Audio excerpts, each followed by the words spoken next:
വാഴ്ത്തപ്പെടുമാറാകട്ടെ. यीशु मसीह के पवित्र नाम को महिमा मिले। എല്ലാവർക്കും യേശുക്രിസ്തുവിന്റെ നാമത്തിൽ വന്ദനം. हर एक को यीशु मसीह के नाम में हमारा जय मसीह की। വീണ്ടും കർത്താവിന്റെ നാമത്തിൽ നമുക്ക് ഒരുമിച്ചായിരിക്കാൻ കർത്താവ് ഇടയാക്കുന്ന ദൈവകൃപയ്ക്കായി ദൈവത്തെ സ്തുതിക്കുന്നു. परमेश्वर का धन्यवाद करते हैं कि एक बार और हमें इस प्रकार यहाँ पर आने का मौका मिला।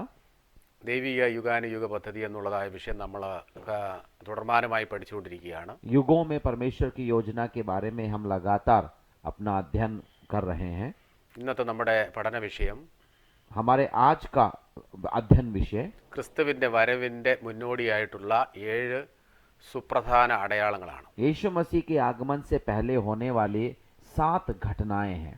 എന്നാൽ നാം ആ വിഷയത്തിലേക്ക് കടക്കുന്നതിന് മുൻപ് 2 വാക്കെന്റെ സാക്ഷ്യം പറയാൻ ആഗ്രഹിക്കുന്നു. लेकिन उस विषय में आने से पहले 2 शब्दों में मैं अपनी गवाही बताना चाहूंगा। ഒരു യാഥാസ്ഥിതിക ഹൈന്ദവ പശ്ചാത്തലത്തിൽ ജനിച്ചു വളർത്തപ്പെടുവാൻ കർത്താവ് എനിക്ക് കൃപ നൽകുകയുണ്ടായി. एक हिंदू पृष्ठभूमि में जन्म पालन पोषण होने में परमेश्वर ने मेरी मदद करी।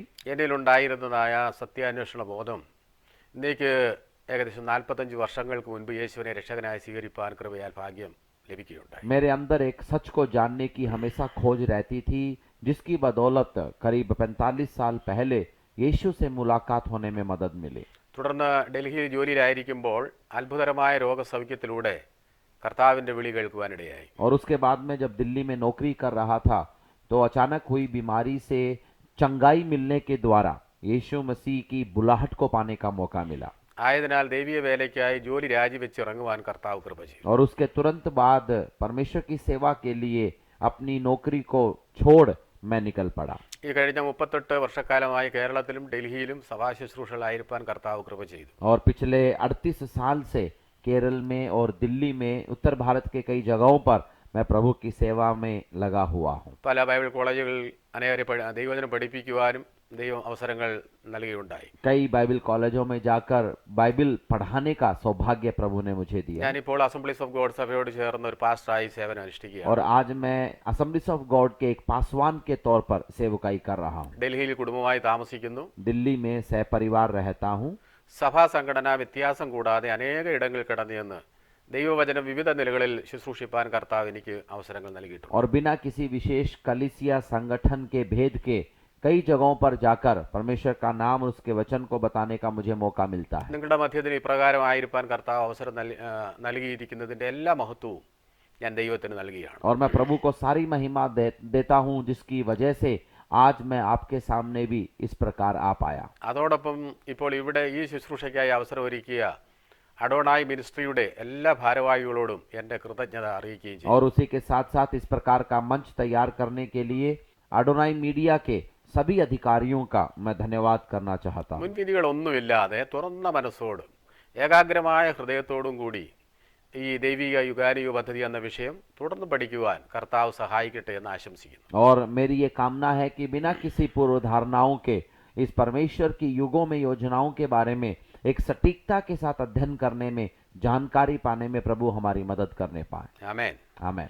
യേശുവിന്റെ വരവിന് മുൻപായുള്ള 7 അടയാളങ്ങൾ എന്ന വിഷയമാണ് തുടർന്ന് നമ്മൾ പഠിക്കാൻ പോകുന്നത്. यीशु मसीह के आगमन से पहले होने वाली 7 घटनाओं पर आज हम देखने जा रहे ഈ हैं। വിഷയവും നമ്മുടെ ഹൃദയങ്ങളിൽ പരിശുദ്ധാത്മാവ് പ്രകാശിപ്പിച്ച് നൽകട്ടെ എന്നാണ് ഞങ്ങൾ പ്രാർത്ഥിക്കുന്നത്. और मेरी प्रार्थना ये है कि इस विषय पर भी पवित्र आत्मा हमारे दिलों में प्रकाशन डालने पाए। 7 അടയാളങ്ങളിൽ ഒന്നാമത്തേത് പ്രകൃതിയിലെ അടയാളങ്ങൾ, ദ സയൻസ് ഓഫ് നേച്ചർ എന്നുള്ളതാണ്. और 7 ചിഹ്നों में पहला अब जो है वो प्रकृति के अंदर होने वाले चिन्ह हैं।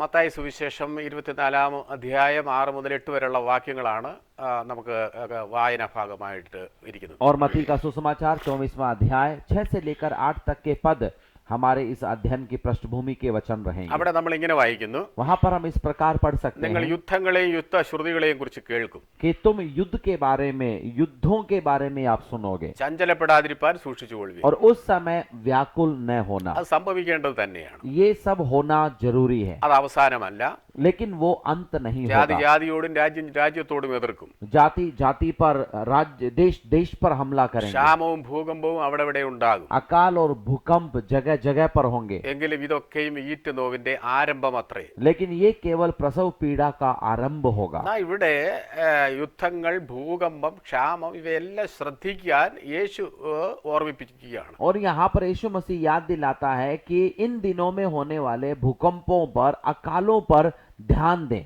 മത്തായി സുവിശേഷം 24 അധ്യായം 3 വാക്യത്തില് मत्ती का सुसमाचार 24 के 3 आयत में ശിഷ്യന്മാർ യേശുവിനോട് തന്റെ വരവിനും ലോകാവസാനത്തിന് മുൻപുള്ള അടയാളം എന്താണെന്ന് പറഞ്ഞു തരാൻ അപേക്ഷിച്ചതായി കാണും. और चेले आकर यीशु मसीह के सामने ये विनती करते हैं कि उसके आगमन के या जगत के अंत से पहले होने वाले चिन्हों के बारे में बताएं। ആകയാൽ അടയാളങ്ങൾ ശ്രദ്ധിക്കുന്നത് തെറ്റായ കാര്യമല്ല. और इसलिए चिन्हों पर ध्यान देना गलत नहीं है। ചില ചോദിക്കുന്നു, कुछ लोग पूछते हैं യുദ്ധങ്ങൾ, ഭൂകമ്പം, ക്ഷാമം ഇവയെല്ലാം സർവ്വസാധാരണമാണല്ലോ, പിന്നെ എന്താണ് പ്രത്യേകതയെന്ന്. तो युद्ध है, अकाल है, आपदाएं हैं, ये तो आम तौर पर होती रहती है, तो ध्यान क्या देना है। എന്നാൽ മത്തായി 24:18 യേശു പറഞ്ഞത്, लेकिन मत्ती 24 के 18 में यीशु मसीह ने कहा ഇവയെല്ലാം ഈറ്റ് നോവിന്റെ ആരംഭങ്ങൾ എന്നത്രേ. ये सारी बातें प्रसव पीड़ा का आरंभ है। അതായത് തന്റെ വരവിന് മുന്നോടിയായി അവ വർദ്ധിക്കുമെന്നാണ് യേശു പറഞ്ഞത്. दूसरे शब्दों में यीशु यूं कह रहे थे कि उसके आगमन से पहले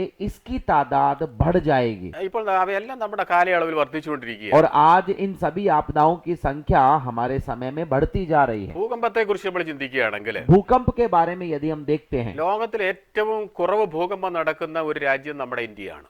दुनिया भर में सबसे कम भूकंप यदि किसी देश में आता है तो वो भारत है।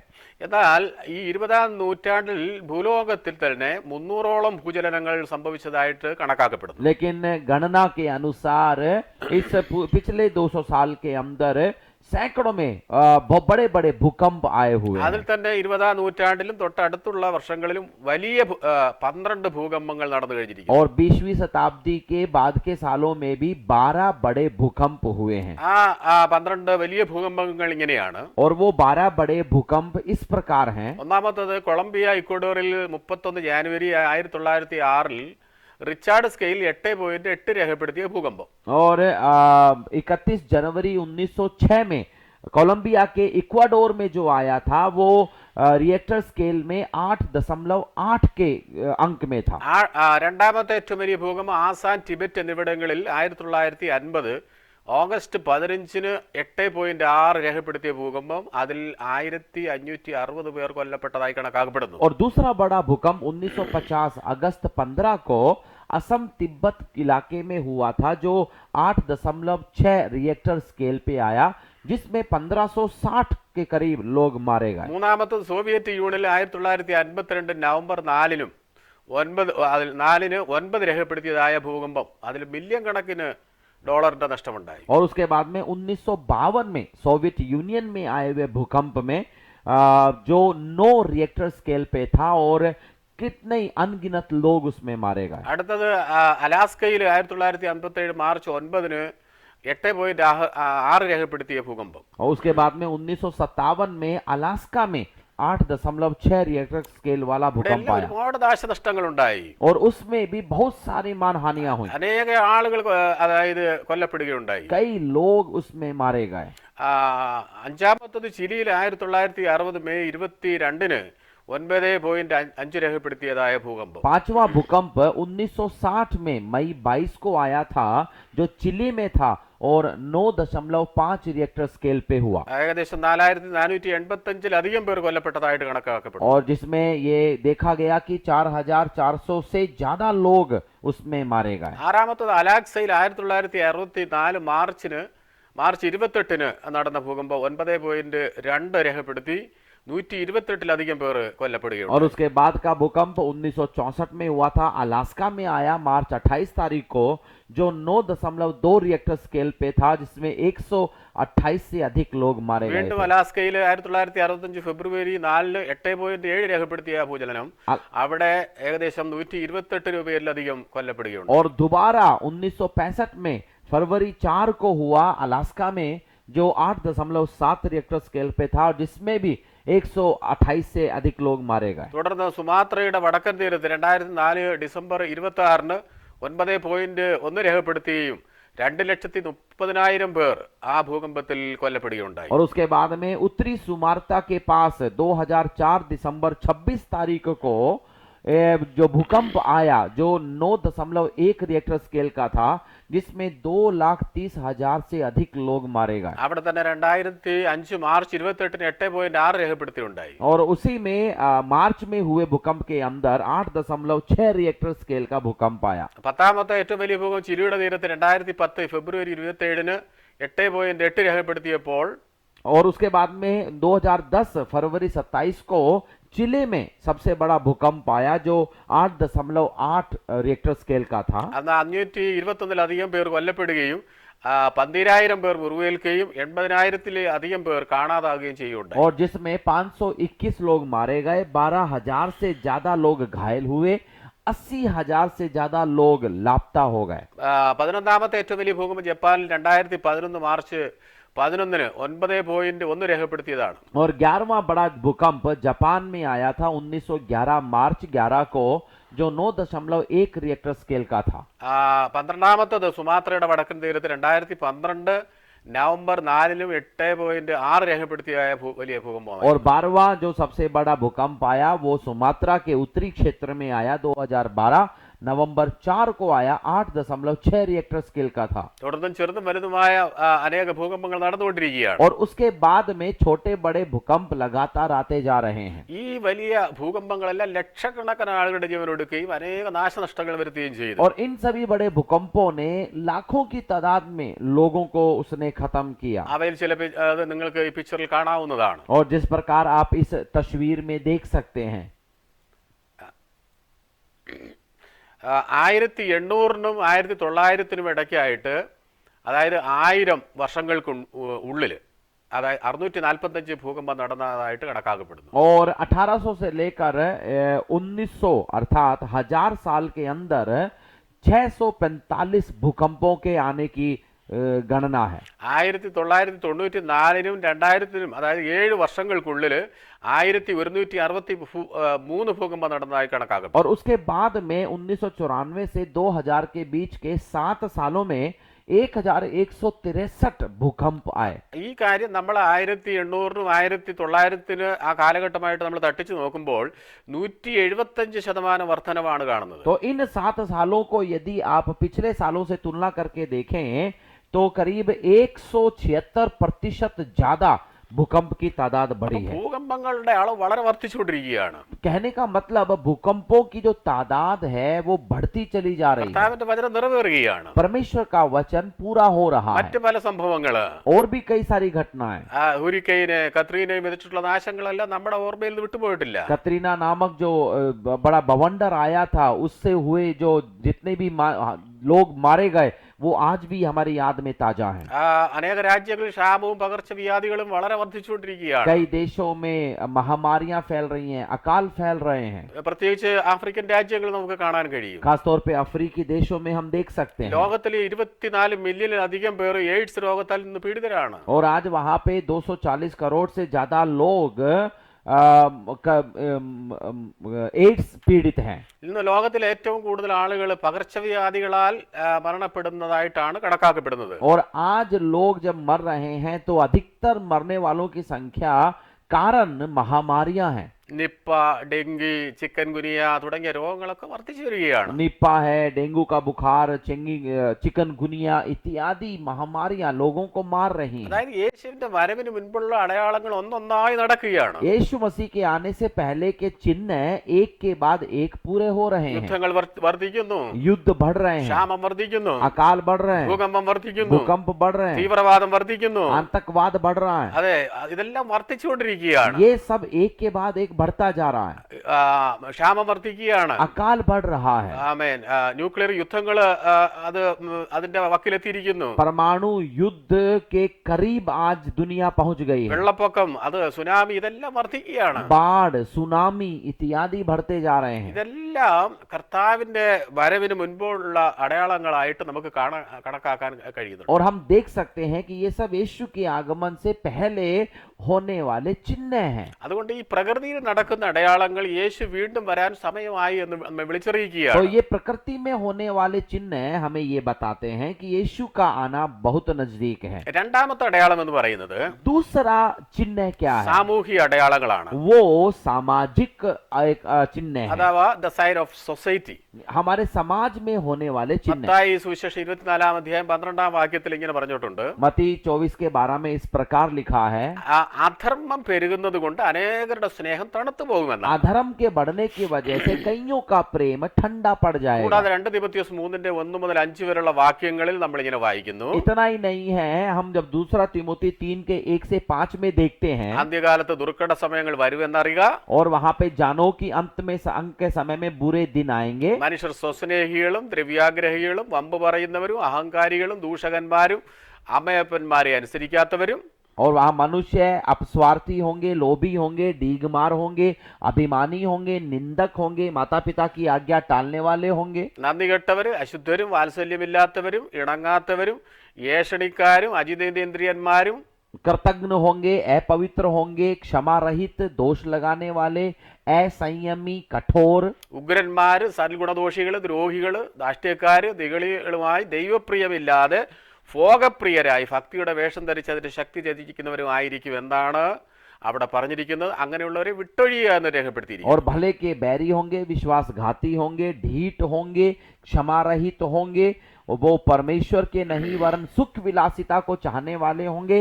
और परमेश्वर का वचन कहता है कि इन सब से हमें परे होना है, दूर रहना है। ഈ നമ്മളിപ്പോ വായിച്ച വേദഭാഗത്ത് തന്നെ ഏതാണ്ട് 21 തരത്തിലുള്ള ദുർഘടങ്ങളെ കുറിച്ച് പറഞ്ഞിരിക്കുന്നു. इस परमेश्वर के वचन के भाग में 21 प्रकार के उन सभी बुरे समयों में होने वाले स्वभावों के बारे में लिखा അതിൽ है। ഏറ്റവും പ്രധാനപ്പെട്ട ഒരു കാര്യമാണ് മനുഷ്യർ സ്വസ്നേഹികളാകുകയാണ്. और उसमें सबसे महत्वपूर्ण एक स्वभाव है, मनुष्य स्वार्थी हो जाता है, खुद से प्रेम करने वाला हो जाता നമ്മൾ है। സദൃശ്യത വാക്യം 30-11 മുതൽ 13 വരെയുള്ള വാക്യങ്ങൾ വായിക്കുമ്പോഴും ദൈവ ഭയമില്ലാത്തൊരു തലമുറയെ കുറിച്ച് അവിടെ വർണ്ണിച്ചിരിക്കുന്നു. जब हम नीति वचन 31 में पढ़ते हैं तो वहां पर परमेश्वर के भय से रहित बड़ी होने वाली पीढ़ी के बारे में पढ़ सकते ഇന്ന് हैं। കുടുംബ ബന്ധങ്ങൾ തകരുന്നു, വിവാഹ മോചനങ്ങൾ വർദ്ധിക്കുകയാണ്. आज पारिवारिक रिश्ते टूट रहे हैं, तलाक हो रहे हैं। നമ്മൾ നോക്കുകയാണെങ്കിൽ വൃദ്ധസദനങ്ങളുടെ എണ്ണം വർദ്ധിക്കുന്നതായി കാണാം. आज बुजुर्गों को रखने वाले सदन, उनकी संख्या बढ़ती चली जा रही है। അതിനർത്ഥം എന്താണ്? മാതാപിതാക്കളോടുള്ള സ്നേഹം കുറയുകയാണ്. ये सब क्या बताता है कि परमेश्वर लोगों का जो प्रेम है वो खत्म हो रहा है। മറുവശത്ത് മാതാപിതാക്കളും തങ്ങളുടെ കുഞ്ഞുങ്ങളോട് നിഷ്കരണം പെരുമാറുമെന്ന് ബൈബിളിൽ തന്നെ റോമാലേഖനം 1:31 വളരെ വ്യക്തമായി രേഖപ്പെടുത്തിയിട്ടുണ്ട്. और रोमियो 1:31 में लिखा है कि उल्टा माता पिता भी अपने बच्चों के प्रति कठोर हो जाएंगे। ഉദാഹരണം, ഇന്നത്തെ അബോർഷനെ കുറിച്ച് ചിന്തിക്കുക. आज गर्भपात के बारे में आप देखिएगा, എത്ര കുഞ്ഞുങ്ങളാണ് നിഷ്കരണം കൊല്ലപ്പെടുന്നത്. कितने शिशुओं को, बच्चों को बिना दया के मार दिया ഈ जाता है। ഭൂമിയിൽ ജനിക്കാൻ അവർക്ക് അവസരം കിട്ടുന്നില്ല. इस धरती पर जन्मने का उनको मौका नहीं मिल रहा। ഇതെല്ലാം വർദ്ധിക്കുന്നുവെന്ന് വേദപുസ്തകം വളരെ വ്യക്തമായി और പറഞ്ഞിരിക്കുന്നു. पवित्र शास्त्र बाइबल ने पहले से ही कह रखा है कि ये सब बढ़ेगा। ഭുവനേശ്വർ എന്ന സ്ഥലത്ത് ഒരാൾ തന്റെ മകനെ 23,000 രൂപയ്ക്ക് വിറ്റ് ഫോൺ വാങ്ങി ശേഷിച്ച പൈസ കൊണ്ട് മദ്യം വാങ്ങി കഴിച്ചതായിട്ട് നമ്മുടെ ടൈംസ് ഓഫ് ഇന്ത്യ ന്യൂസിൽ വന്നിരിക്കുന്നു. अक्टूबर में 2017 में टाइम्स ऑफ इंडिया में एक खबर भी आई थी कि किस प्रकार एक व्यक्ति ने अपने बेटे को केवल 23,000 रुपए में बेचा और बेचने के बाद में मोबाइल फोन खरीदा और बाकी पैसों से जाकर शराब पी। എന്തെല്ലാം ക്രൂര നിറഞ്ഞ സംഭവങ്ങളാണ് നമ്മൾ ഓരോ ദിവസവും കേൾക്കുന്നത്. इतनी क्रूर घटनाएं हम एक एक दिन सुन सकते हैं। ഒരു മാതാവ് തന്റെ കുഞ്ഞിനോട് കാട്ടിയ ക്രൂരതയെ കുറിച്ച് ടൈംസ് ഓഫ് ഇന്ത്യ റിപ്പോർട്ട് ചെയ്തിരുന്നു. टाइम्स ऑफ इंडिया में ही एक माता के द्वारा बच्चे के प्रति की गई क्रूर बात के बारे में लिखा था। 6 വയസ്സ് പ്രായമുള്ള മകളെ താനും തന്റെ ലവറും ചേർന്നിരിക്കുന്നത് കണ്ടതിനാൽ മാതാവ് കുത്തിക്കൊലപ്പെടുത്തി. उसके उस 6 साल की उस बेटी को केवल इस वजह से कि उसको अपने प्रेमी के साथ में बच्चे ने देख लिया था, उसे मार डाला। ആരെയും കൊലപ്പെടുത്തി സ്വന്തം നേട്ടങ്ങൾ കൊയ്യുവാൻ ഒരു കൂട്ടർ ഓടി നടക്കുകയാണ്. एक समूह इस बात की तत्परता में है कि अपनी बातों को पूरा करने के लिए किसी को भी मारने के लिए तैयार है। സ്ത്രീകൾക്കും കുഞ്ഞുങ്ങൾക്കും ഇതുപോലെ ഭീഷണിയായി തീർന്നിട്ടുള്ള ഒരു കറുത്ത കാലം ആധുനിക യുഗത്തിൽ മുൻപുണ്ടായിട്ടില്ല. आधुनिक युग में जो काला युग कहा जा सकता है, जिसमें स्त्री और बच्चे इतने डर से जी रहे हैं, ऐसा समय पहले कभी नहीं आया। ഒരു കരുണയില്ലാതെ പ്രവർത്തിക്കുകയാണ്. बिना किसी दया के हर कोई अपनी क्रूरता कर रहा है। 2 തിമോത്തിയോസ് 4:3 മുതൽ 4 വരെയുള്ള വേദഭാഗങ്ങളില് दूसरा तिमुथियुस 4 के 3 और 4 में ഇത് കൂടാതെ പറഞ്ഞിരിക്കുന്ന കാര്യമാണ്, और इसके अलावा बातें और भी लिखी हुई हैं। സത്യവചനത്തിന് ചെവി കൊടുക്കാതെ കെട്ടുകഥ കേൾപ്പാൻ അനേകർ തിരിവെന്ന് കാണുന്നു. लोग सच्चे परमेश्वर के वचन को सुनने की बजाय केवल कहानियों को सुनने में लुत्फ उठाएंगे। TV ഒക്കെ നമുക്ക് നല്ലതാണ്, टीवी वगैरह हमारे लिए अच्छा है, മീഡിയകൾ എല്ലാം നമുക്ക് ഒരുപാട് അറിവുകൾ കൊണ്ടുതരുന്നുണ്ട്. जितने भी मीडिया वगैरह हैं हमें अच्छी जानकारियां देते हैं। ലോകത്തിലുള്ള അനേക കാര്യങ്ങൾ നമുക്ക് ഈ നേട്ടങ്ങൾ കൊണ്ട് അപ്പോഴപ്പോഴും അറിയാൻ സാധിക്കുന്നു. दुनिया में होने वाली घटनाओं के बारे में हम उसी समय जानकारी ले सकते हैं। സയൻസിന് ഒരുപാട് നേട്ടങ്ങൾ നമുക്ക് നൽകിയിട്ടുണ്ട്. विज्ञान ने हमको बहुत सारी हमको जानकारियां दी हैं, എന്നാൽ ചില വ്യക്തികളെ സംബന്ധിച്ചിടത്തോളം लेकिन यदि कुछ व्यक्तियों की बात करें, ടിവിയിലെ കെട്ടുകഥ കേൾപ്പാനായിട്ട് എത്ര മണിക്കൂർ വേണമെങ്കിലും അങ്ങിരുന്നു കൊടുക്കും. वे केवल टीवी पर आने वाली सारी बनी बनाई कहानियों के लिए कितने ही घंटे बिता देते हैं। വിശ്വാസികളിൽ പോലും ചിലർ കെട്ടുകഥ കേൾപ്പാൻ തിരിഞ്ഞുകൊണ്ടിരിക്കുന്ന ഒരു കാലഘട്ടമാണ്. विश्वासी भी आज ऐसी कहानियों को सुनने में आनंद उठा रहे हैं। कैसा समय आ गया है, അതെല്ലാം ഇന്ന് നടക്കുകയാണ്. आज ये सब हो रहा है। ഇത് എല്ലാം സാമൂഹ്യമായിട്ടുള്ളതായ അടയാളങ്ങളെ കുറിച്ചാണ് ഞാൻ ഈ പറഞ്ഞു വരുന്നത്. ये मैं सारे चिन्ह समाज में हो रहे चिन्ह के बारे में बता रहा हूँ। കൂടാതെ മത്തായി സുവിശേഷം 24:21 കർത്താവ് പ്രകാരം പറയുണ്ടായി, इतना ही नहीं है, मत्ती 27 के 21 में यीशु मसीह ने इस प्रकार कहा, ലോകാരംഭം മുതൽ ഇന്ന് വരെ സംഭവിച്ചിട്ടില്ലാത്ത